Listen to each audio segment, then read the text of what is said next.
Ito nga pala si Scarlett. Ang bunso. At ito naman si Casey, si Doray. Panganay. Pero parang siya pa yung Galit pa ako bunso. sa kanya. Bakit? Wala. Ba, galit daw siya kay Kasalot. Mga Kasalot. Bakit ka galit? Ito. Anong masasabi mo sa kwan? Ano masasabi mo sa Anong masasabi mo? papa niyo? Di ba?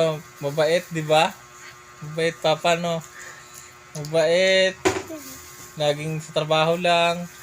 Laging nasa bahay. Alright? Daging may pera. Yan.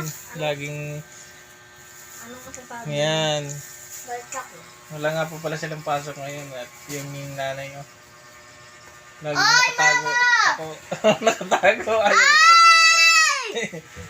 Ayaw niya kasi